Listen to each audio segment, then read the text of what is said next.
Dear students, आज हम study करेंगे, डिस्कस करेंगे about scalar and vector quantities. जैसा कि हम जानते हैं कि physical quantity mainly two types की होती हैं, स्केलर एंड वेक्टर्स। तो आज हम इन्हीं फिजिकल क्वांटिटीज के बारे में स्टडी करने वाले हैं। ये कौन कौन से क्वांटिटी स्केलर्स होंगे और कौन कौन से क्वांटिटीज वेक्टर्स होंगे, इनके क्या क्या रूल हैं डिफाइन करने के लिए। तो स्टार्ट करते हैं। तो देखा जाए क्या है scalar and vector quantities. Scalar quantities, the physical quantities which have only magnitude and no direction are called scalars और scalar quantities means ऐसे फिजिकल क्वांटिटी जिन्हें डिफाइन करने के लिए ओनली मैग्नीट्यूड टर्म चाहिए, ओनली मैग्नीट्यूड टर्म चाहिए। Only magnitude से ही इस फिजिकल क्वांटिटी को कंप्लीटली डिस्क्राइब किया जा सकता है, कंप्लीटली डिफाइंड किया जा सकता है by a number and a unit. जैसे हम कहें यहाँ पर एग्जांपल देख रहे हैं मास का, तो मास की बात क्या करें, जैसे कहें 1 किलोग्राम, 1 किलोग्राम डिफाइन करना है, ठीक ना। या हम 1 मीटर की बात करें, इसे डिफाइन करने के लिए क्या है, ओनली ए नंबर, यानी जैसे हम कहा 1 नंबर के हमारे पास है, ठीक ना। और मीटर यहाँ पर है और यहाँ पर किलोग्राम है। ये क्या रिप्रेजेंट कर रहा है, ये रिप्रेजेंट कर रहा है यूनिट, यानी जो फिजिकल क्वांटिटी हम मेजर कर रहे हैं। इसी प्रकार चार्ज की बात करें, हमारे पास जो चार्ज जाए तो यह 1 कूलाम की हम बात करें, 10 कूलाम की बात करें, ठीक ना। तो ये हमारे पास जो क्वांटिटी यहाँ पर रिप्रेजेंट कर रहे हैं, ये क्या रिप्रेजेंट कर रहा है, रिप्रेजेंट ये कर रहा है कि scalar quantity can be completely defined by a number and a unit, यानी इसे किसी नंबर और यूनिट से डिफाइन किया जा सकता है कंप्लीटली। जैसे हमने कहा मास को 10 किलोग्राम, 2 किलोग्राम, 3 ग्राम, 500 ग्राम, ठीक। यानी क्या है, यहाँ पर एक न्यूमेरिकल वैल्यू आ रही है, नंबर आ रहा है और उसका यूनिट आ रहा है। सिमिलर डिस्टेंस को हम देख रहे हैं 2 किलोमीटर, 100 किलोमीटर, 3 मीटर, 3 सेंटीमीटर, ठीक। ये भी क्या है, इस तरह डिफाइन कर सकते हैं। टाइम के लिए 2 सेकेंड, 5 आवर, 3 मिनट, इसे डिफाइन कर सकते हैं। स्पीड को 2 किलोमीटर पर आवर, 3 मीटर पर सेकेंड। वर्क को डिफाइन कर सकते हैं, ठीक। एनर्जी डिफाइन कर सकते हैं, power, pressure, charge, frequency, temperature, density, volume, specific heat, potential. Potential हमारे पास कई प्रकार के, इलेक्ट्रिक पोटेंशियल, ग्रेविटेशनल पोटेंशियल, ठीक ना। इलास्टिक हमारे पास पोटेंशियल, स्ट्रेच इलास्टिक पोटेंशियल होते हैं, इसलिए यहाँ पर ओनली पोटेंशियल टर्म यूज किया गया है। इलेक्ट्रिक फ्लक्स, मैग्नेटिक फ्लक्स, ये सभी क्वांटिटी क्या हैं, ये सब के सब क्वांटिटी स्केलर्स हैं। ये क्या हैं, स्केलर क्वांटिटी हैं और इन्हें डिफाइन करने के लिए हमें ओनली 1 नंबर और उसका यूनिट जानना है। इन्हें हम इसी क्वांटिटी थ्रू इजिली डिफाइन कर सकते हैं, कंप्लीटली डिफाइन कर सकते हैं, ठीक ना। यहाँ पर इसे कंप्लीटली डिफाइन किया जा सकता है, ठीक ना।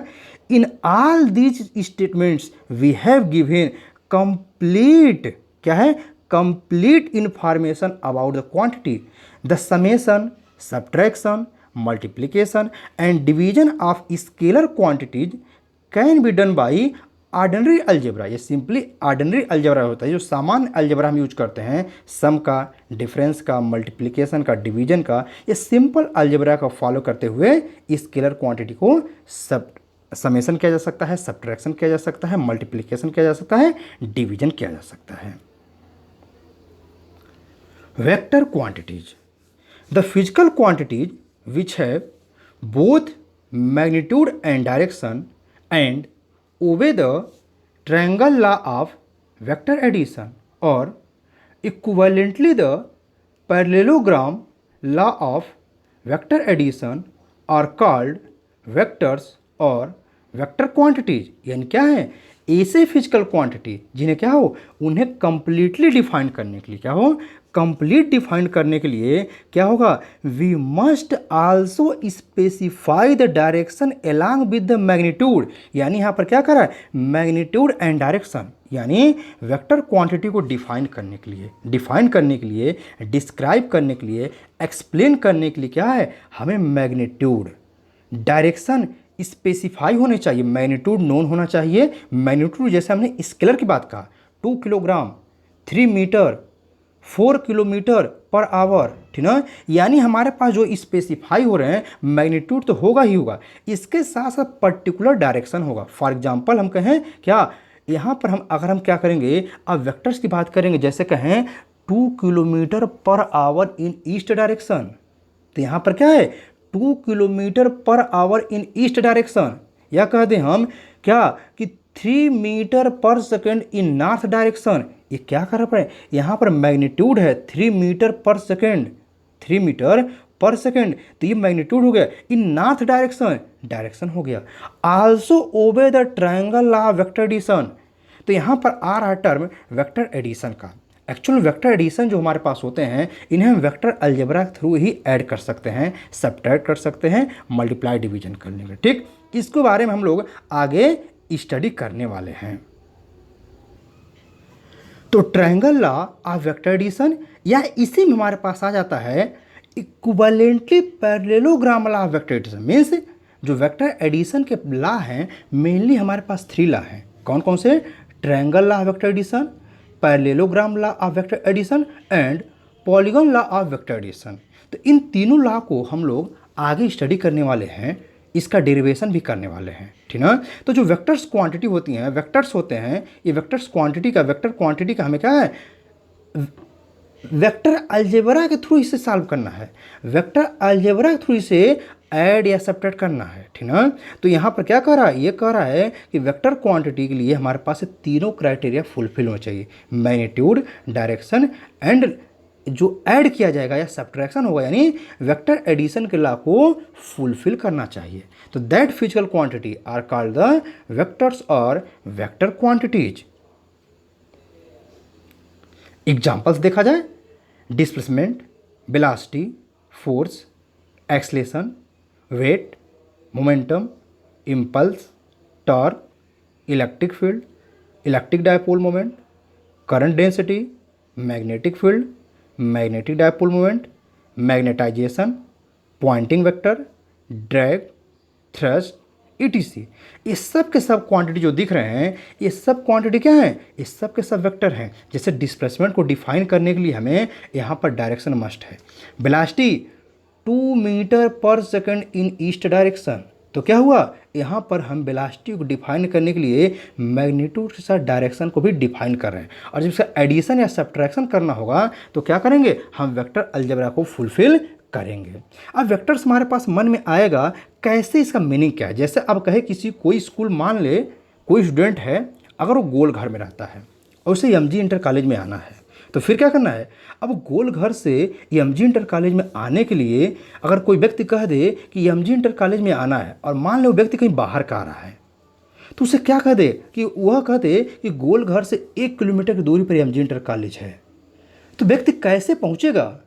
लेकिन वही कह दे कि गोल घर से 1 किलोमीटर पश्चिम डायरेक्शन में, वेस्ट डायरेक्शन में एमजी इंटर कॉलेज है, तो क्या हो जाएगा, वो व्यक्ति इजीली पहुंच सकता है। माना गोल घर में वो 1 किलोमीटर नॉर्थ डायरेक्शन में जाए कि ईस्ट डायरेक्शन में जाए, वेस्ट में जाए, साउथ में जाए, किधर भटकेगा।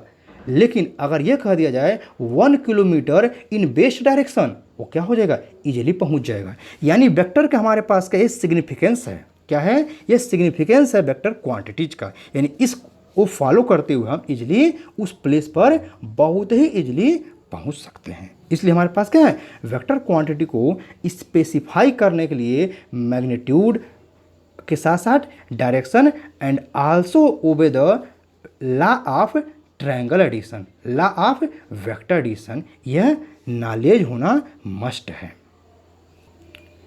Representation of vector quantity. अब सिंपली क्या है, वेक्टर क्वांटिटी को हम कैसे रिप्रेजेंट करेंगे। तो simply A vector quantity can be represented by an arrow, this arrow is called the vector. जैसे हमारे पास क्या है, वेक्टर क्वांटिटी को हम एरो से डिनोट करते हैं। क्या करते हैं, एरो से डिनोट करते हैं। कंसिडर कर ले हमारे पास ये वेक्टर ए है, तो वेक्टर ए के ऊपर क्या बना देते हैं, एक एरो बना देते हैं। अगर फोर्स है तो फोर्स के ऊपर क्या कर देंगे, एरो बना देंगे, ठीक ना। तो एरो हमारे पास क्या रिप्रेजेंट कर रहा है, तो एरो रिप्रेजेंट कर रहा है क्या, वेक्टर को। तो हम कभी भी इसके बारे, जब इसके बाद स्टडी करेंगे, जब भी वेक्टर क्वांटिटी के बारे में जानना होगा, स्टडी करना होगा, तो क्या करेंगे, हम ऐसे ही उस वेक्टर क्वांटिटी के ऊपर क्या करेंगे, एक एरो से डिनोट करेंगे। फॉर एग्जांपल हम कह दें हमें क्या करना है, फोर्स के बारे में स्टडी करना है। जैसे F is equal to m a होता है, तो जिसमें जानते हैं फोर्स वेक्टर होता है और एक्सलेशन वेक्टर होती है। तो क्या होगा, अगर इसे वेक्टर रिप्रेजेंटेशन करना होगा तो F के ऊपर भी एरो बनाएंगे